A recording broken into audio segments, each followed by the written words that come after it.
Welcome back. I'm Alex. And I'm Jamie. What follows reflects our opinion based on the records available to us. We encourage all HOA members to review the same documents and draw their own conclusions. In this episode, we examine the HOA's second white elephant after the Kent decks, the stormwater management system the association is required to maintain, and whether the HOA learned anything from what happened with the Kent decks. Jamie, what exactly is the stormwater management system? Listeners, the images on your screen show the stormwater management system the HOA is responsible for maintaining. This is not a single structure. It is a large integrated underground system built into Highgate. A 4,000 cubic foot facility sits at the northern end beneath the central walkway plaza. A second, 3,500 cubic foot facility is located at the eastern end of Colonial Court. Two smaller 500 cubic foot systems are located at the southern end beneath the outer walkway plazas. That is major infrastructure. Given its size, its location, and the fact that it is underground, a reasonable expectation would be long-term financial planning. The HOA's records show otherwise. In the 2002 reserve study, at the association's request, the stormwater system was identified as a significant capital obligation with an estimated cost of approximately $150,000, or roughly $230,000 to $250,000 in today's dollars. That identification 24 years ago should have created options: time to plan, time to fund, and time to reduce risk. But the record shows a different path. Walk us through it. Consider the Kent decks.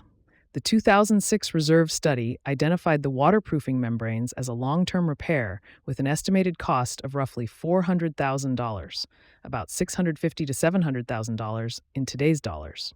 The budgets that followed did not increase reserve contributions to build toward that cost. Reserves stayed flat. Operating expenses rose. Time passed. Inflation compounded. By 2026, that known obligation became a special assessment exceeding $1 million. A cost identified early was not funded gradually. It was deferred and shifted directly onto HOA members. And the stormwater management system follows the same pattern. Yes, despite identifying a six-figure stormwater management system maintenance and repair obligation, the budgets that followed allocated only hundreds of dollars per year, typically $300 to $360 for the stormwater system maintenance. These are operating expenses, not capital reserves. There is no reserve line for full system restoration. 6 figures identified, hundreds funded, year after year. That gap reflects a broader funding pattern. Reserve studies repeatedly warned that contributions would need to rise as the property aged. The budgets show they did not.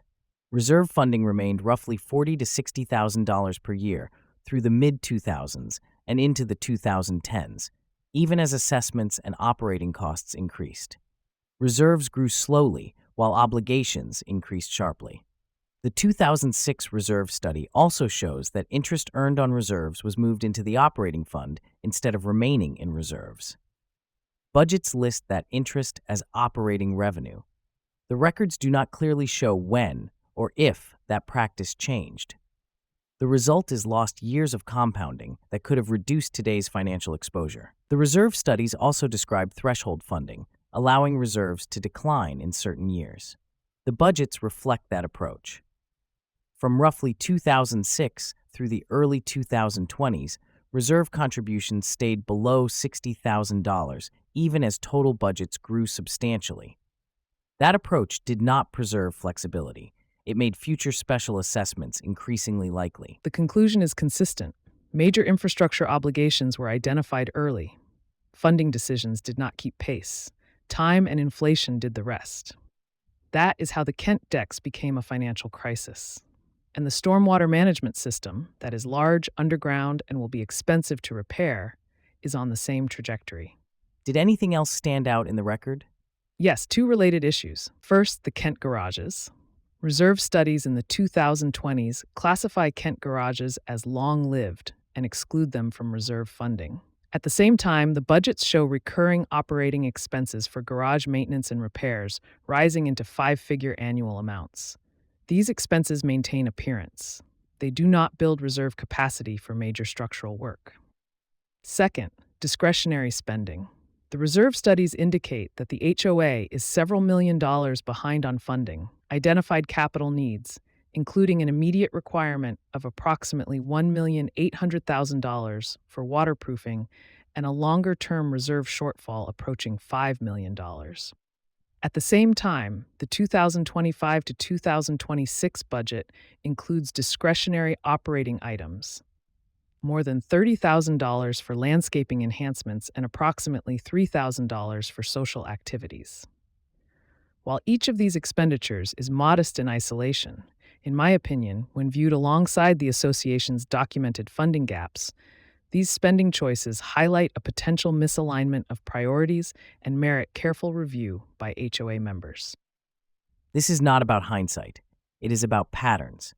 The association's own records show that major costs were identified years, sometimes decades, before homeowners were asked to pay for them all at once. When known obligations are deferred, the outcome is not savings. It is fewer options and larger assessments. Listeners, homeowners were required to fund a large special assessment for the Kent decks.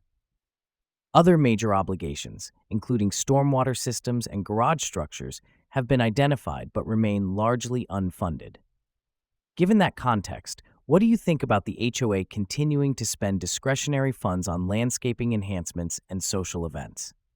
Even if those amounts are relatively small, are they appropriate given the association's financial position and the risks ahead? This is why engagement matters before the next assessment, not after it. Review the reserve studies. Compare them to the budgets that followed. Ask whether today's funding decisions are reducing future risk or continuing the same cycle. Active, informed participation is one of the most effective ways homeowners can protect their investment, hold the board accountable, and help ensure that association funds are managed responsibly. Board members may be your neighbors, but they are making decisions today about association funds that will affect your assessments and property values in the future. Staying informed is not confrontation. It is stewardship. Attend HOA meetings, review contracts and budgets, and familiarize yourself with the association's governing documents so you can understand how decisions are made and how your money is used. These are our opinions, based on the records available to us. We encourage all HOA members to review the same documents and draw their own conclusions. If this episode was helpful, like and subscribe, and consider sharing it with your neighbors. Until next time.